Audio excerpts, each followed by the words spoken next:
말씀을 나누고자 합니다. 오늘 아모스는 첫 마디에 하 있을 진정이라고 말합니다.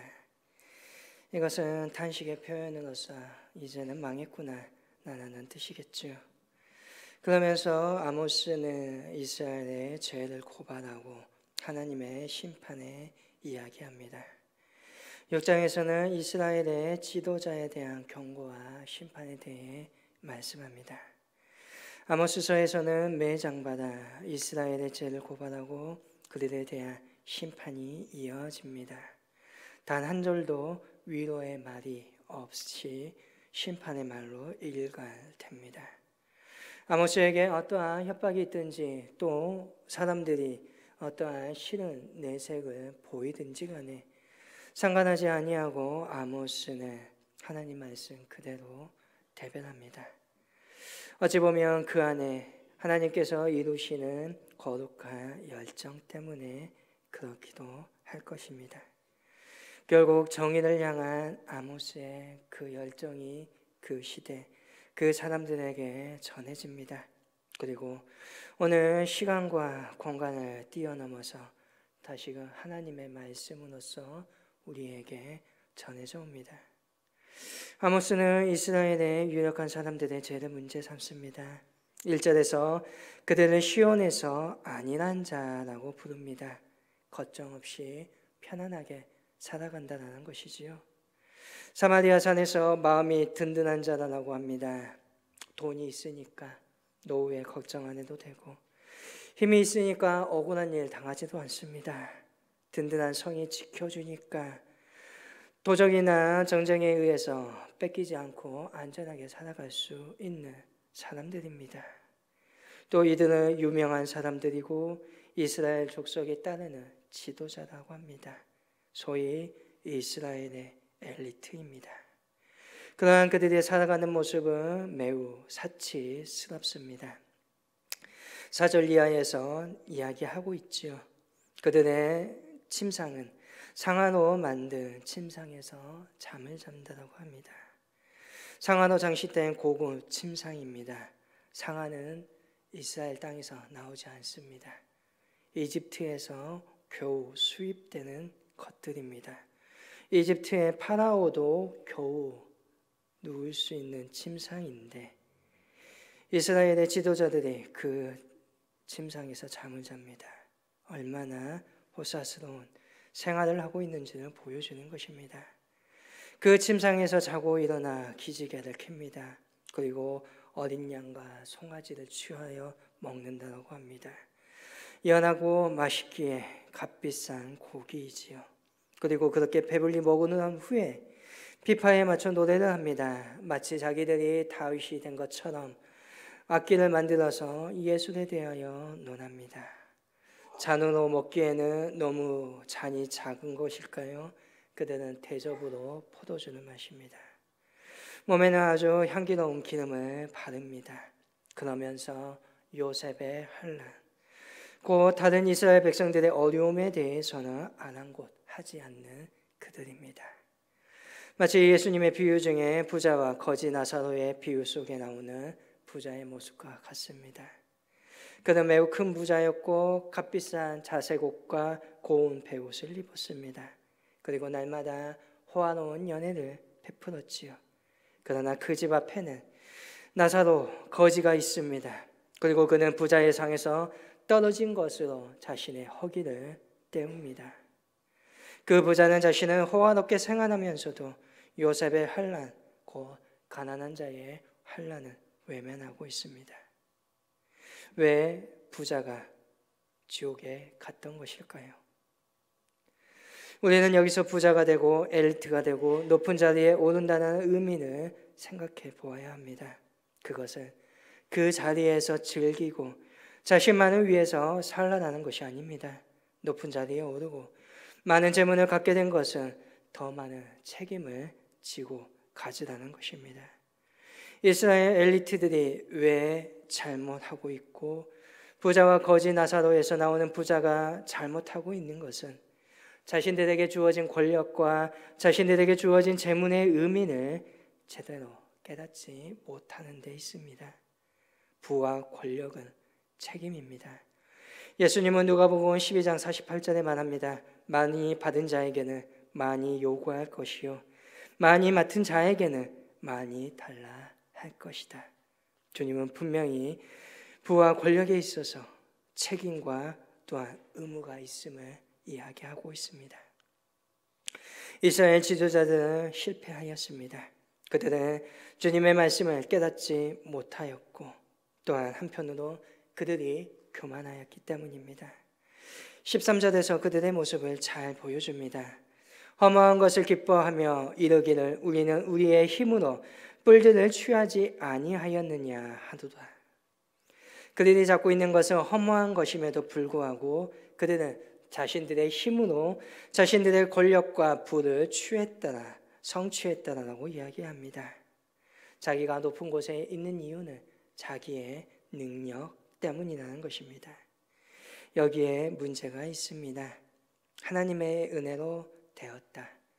그것이 없으니 감사가 없으니 결국은 교만하여지고 책임감을 깨닫지 못하고 함부로 자신들이 가지고 있는 권력과 부를 사용한다는 것입니다.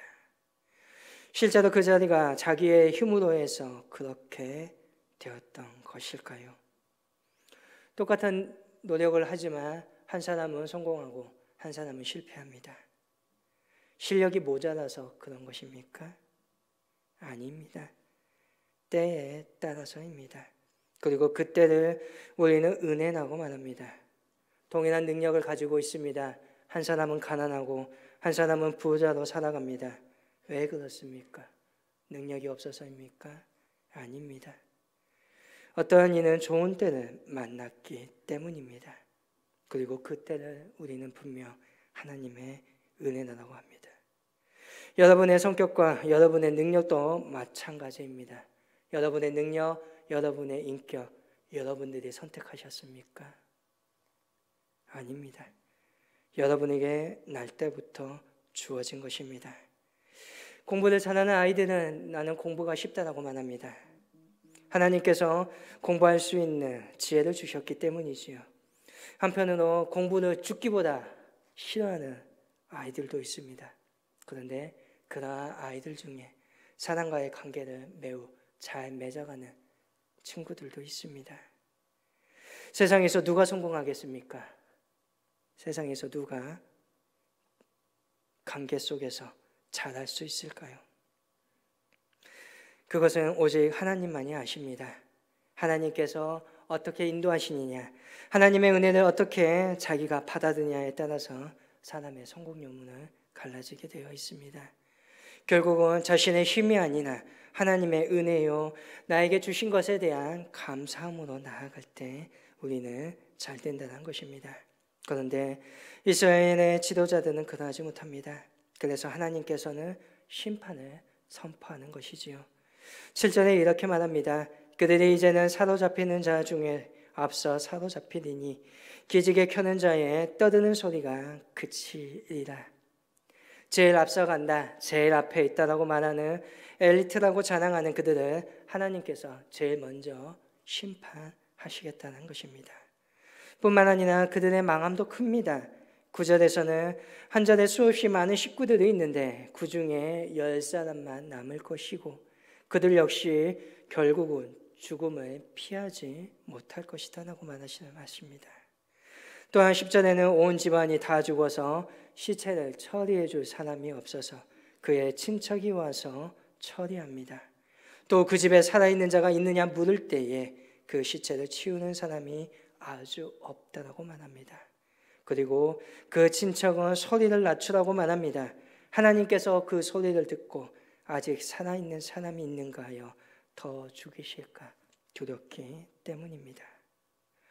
오늘 아모스서의 이야기는 오늘 이 시대, 오늘 우리 사회를 마치 투영하는 모습과 같습니다. 오늘 이 사회는, 오늘의 한국 사회는 정말 제대로 된 지도자가 필요합니다. 자신에게 주어진 부와 권력을 겸손하게 백성들을 위하여서 사용할 줄 아는 지도자가 필요합니다. 요즘 정치하시는 분들, 그들을 하나하나 사람 보면 어찌 다 한결같이 부자이고 또 이웃과 국민을 위한 책임의식이 다 한 톨도 없는지 모르겠습니다. 그러나 국민이 지도자를 신뢰하지 않고 또 나라의 정의가 서지 못하는 거지요.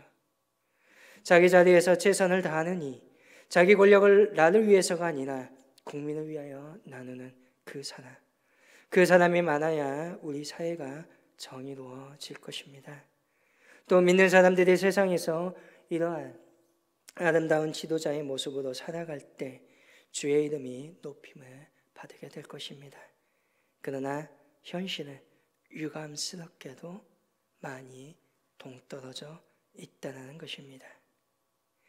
오늘 이스라엘의 지도자들은 하나님의 정의마저도 짓밟고 있는 것을 보게 됩니다.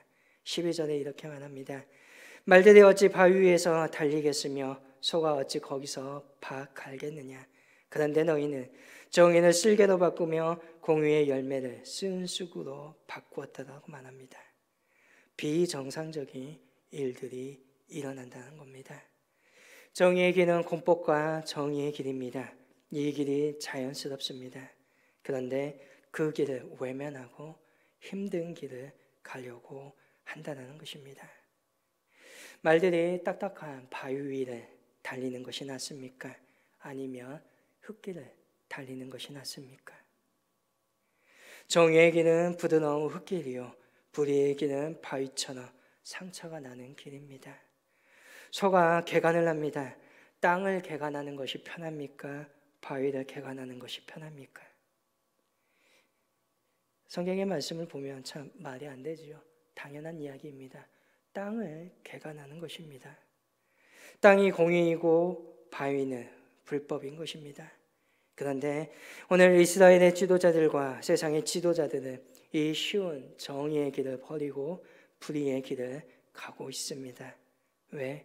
자신의 욕심 때문입니다. 그들은 그 달콤한 공의를 공법을 쓸개처럼 만들어 버렸습니다. 여기에 쓸개의 원뜻은 독이라는 의미가 있습니다. 공법이 불법이 되면 사람을 죽인다는 것입니다. 또 정의를 쑥처럼 아주 쓴 것으로 만들어 버렸습니다. 정의가 불의가 되니 사람들에게 쓴맛이 나게 한다는 것입니다. 공법과 정의는 국민들이 편하게 살 수 있도록 만들어 놓은 하나님의 법인 것입니다. 멀리 갈 것도 없습니다. 지금 우리나라의 모습이 딱 그렇습니다. 지난 4년 동안 안 그래도 좋은 평가를 내리지 못하는 정치, 언론, 사법의 상황들이 공법이나 정의를 마치 쓸개나 순숙처럼 아주 독하게, 아주 쓰게 만들어 버렸습니다. 물론 그들도 할 말이 있겠지요. 그러나 그러한 그들은 정의보다 공의보다 힘의 논리를 숭상하였고 결국 그 피해는 고스란하게 사회와 국민과 우리 모두에게 주어졌다는 것입니다. 그들은 힘을 쓸 줄 알고 힘으로 누르려고 하였습니다. 그러나 그것은 결국은 불안한 것입니다. 불의한 게 눌렀던 그것은 결국 사람의 마음에 분노와 한으로 쌓이게 됩니다. 그리고 하나님은 결코 그 분노와 한의 소리를 외면하지 아니하신다는 것입니다. 어찌 보면 아모스가 현재 심판을 외치는 그것은 하나님의 마음을 그대로 대변하고 있는 것일 수도 있습니다. 오늘날 우리 사회는 오랜 세월 동안 이러한 불의와 힘의 논리들을 경험했습니다. 그러다가 결국은 소중한 정의를 잃어버리지 않을까 걱정도 됩니다. 오늘날 우리 사회는 목소리가 큰 사람이 이기는 사회가 되었습니다. 정의가 실현되지 않을 때 마음의 뜨거움보다는 부끄러움을 잃어버리는 사회가 되어버렸습니다. 집단적 타락 증후군이라는 말이 있습니다. 사회가 집단적으로 정의의 마음이나 부끄러움을 잃어버렸을 때 나타나는 현상입니다. 우리는 법을 위반했을 때 잘못했다라고 느끼기보다는 재수 온 버튼네 라고 생각하기 쉽습니다. 가령 어떤 사람이 신호 위반을 했다고 합시다. 앞에 여러 대 차가 이미 신호 위반했습니다. 그런데 따마침 자신만이 걸립니다.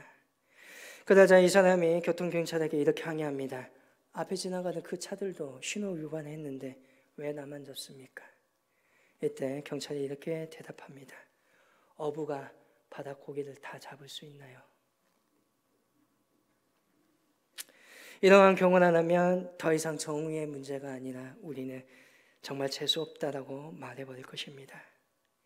과연 오늘날 교도소에 들어간 사람들 중에 전적으로 자신이 잘못을 뉘우치고 있는 사람이 얼마나 될까요? 오늘날 이 사회를 바라보며 내가 재수 없어서 힘이 없어서 이렇게 되었다라고 원망을 더 하지 아니할까요? 집단적 타락 증후군은 또 유명한 사람들의 부정과 추락에 대해서 안타까워하기보다는 그 안에서 쾌감을 느낍니다. 그동안 자기가 억울하게 당했던 것을 생각했던 것들을 그 사람들에게 쏟아 붓습니다. 정의를 잃고 타락한 세계에서는 힘이 최고인데 힘없는 자들이 그 힘없는 힘을 가진 그 사람들을 향하여 공격하니 통쾌함을 맛보게 된다는 것입니다. 오늘날 우리의 사회가 그렇지 않습니까? 한 사람 잘못하면 왜 그렇게 물고 늘어지고 물고 뜯습니까? 조금만 이름만 유명한 사람이 그의 부정함이 드러나며 끝까지 가려고 합니다. 이것이 바로 오늘날 우리 사회의 모습입니다. 동시에 또 어떠합니까? 힘의 논리에 따라서 나도 힘없는 사람인데 나보다 더 힘없는 사람을 가차없이 버리고 비정함으로 나아가는 것이 오늘 우리의 사회입니까? 정의를 잃어버린 사회는 가인이 아벨을 죽이고 가인은 사람들의 눈을 피해서 성을 쌓아 그 안에 숨어 있어야 되는 부정하고 불편한 사회가 되어버린다는 것입니다.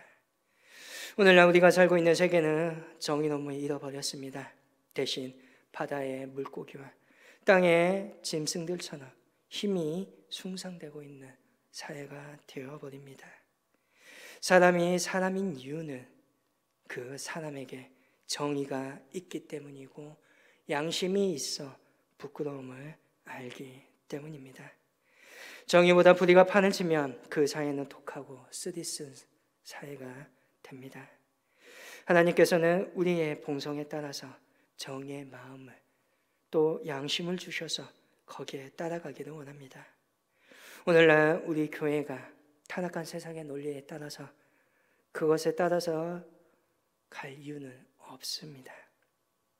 오늘 우리는 예수님이 그러했던 것처럼 십자가를 지고 평화의 길, 정의의 그 길을 걸어가야 할 것입니다.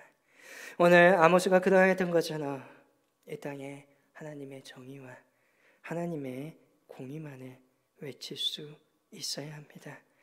오늘 하나님께서 믿는 자들에게 원하는 것이 있다면 바로 그것일 것입니다. 다시금 이 땅에 정의로워지기를, 다시금 이 땅에 하나님의 공의가 세워지기를, 그래서 정말 사람이 사람답게 살아가기를, 사람이 서로 함께 어우러져 가기를 원하는 그러한 세상을 원하실 것입니다.